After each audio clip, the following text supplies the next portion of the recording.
Good morning, everyone. Quick ANS Warpoint entry, both a project and a little information about historic fennel. This is a project I've been working on for a couple of years. I first decided to start looking into historic fennel when all of a sudden I was flipping through a lot of the herbals, and I was noticing that none of them had that big bulbing base of what we think of modern day fennel looking like.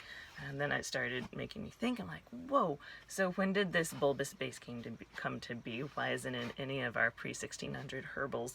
And does it matter at all?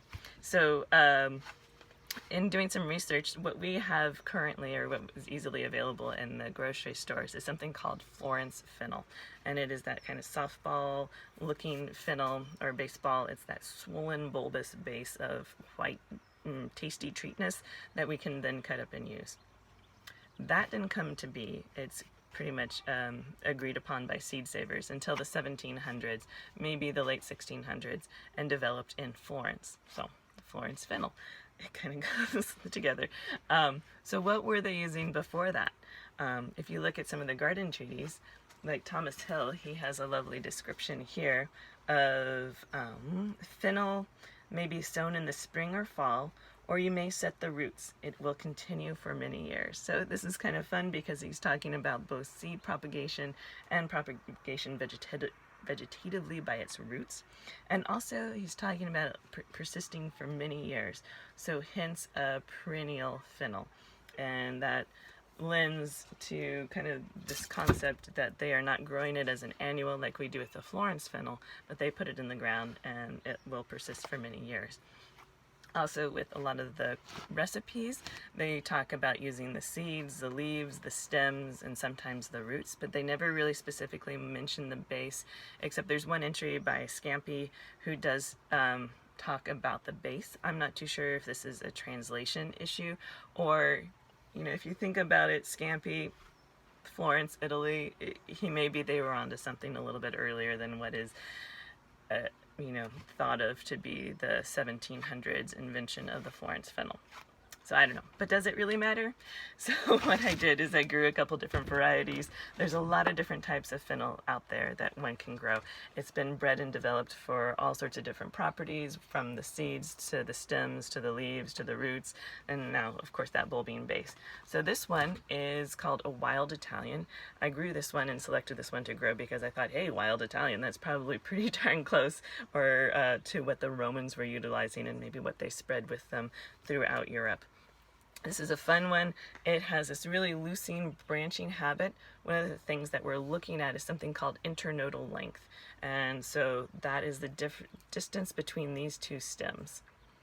And when they were breeding the Florence fennel, what they did is they shrunk this internodal length, and then this all compounds down, and that is what we get with this Florence fennel. And this Florence fennel is a little bit old, right? It's no longer that bulbing base it was about 3 months ago. I'm letting it grow and develop and see maybe over the course of the year whether it would change its growth form. And then also this could be a easy adaptation for folks to get a more medieval fennel into their gardens. So back to the Italian fennel here. It has this nice lanky growth form, very wispy and elegant, and a strong internodal difference. Also, it has a pretty good branching habit. You can see here at the base that it's just no longer one stem.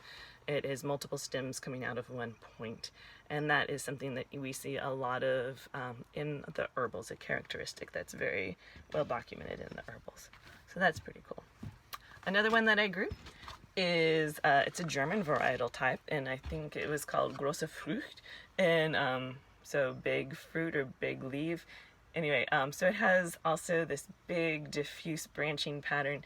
The stem is much more robust, stronger, thicker, and also our internodal distance is starting to decrease a little bit. So you can kind of maybe see how internodal difference is a selectable trait, and they were able to squish it all down to get the Florence fennel that we now think of as fennel. Again, it's starting to do a little bit of branching down here. This one is only a year old, so maybe over the course of the winter and next spring it'll perk up and do a lot more branching habits. But it's nice, and it's beautiful, and it's getting ready to grow a little bit more and set seed. So I think this one so far has been my favorite. And then again, this was one, a Florence Fennel. It's a varietal called Perfection. And I'm just letting it grow and see what happens, and maybe see if that internodal distance will start to stretch and expand over the course of the year. Later on, I'm also going to dig these out and see if there's any difference in the root structures. Although given in pots, sometimes that kind of alters the growth form of roots. But we'll see. But when we eat the fennel, it all tastes about the same. The wild fennel is a little bit more robust. It's not quite as sweet as the German fennel. And then the Perfection fennel, or the Florence fennel, is kind of a happy intermedium. So if I was growing fennel for my use for recipes for greenery, I would go with this lovely selection of a German fennel. So there's also easily available the bronze fennel, which is more of a decorative cultivar, and it does taste different than these green cultivars. So it still has that kind of anisey flavor, but it has this deeper, darker, kind of dustier tone. So anyway, it's a little bit about fennel. I hope you have fun growing it, and if you do, remember, don't let it go to seed and spread its seeds everywhere, because you will have fennel forever, and your neighbors would probably not like you either. So hope all is well. Bye.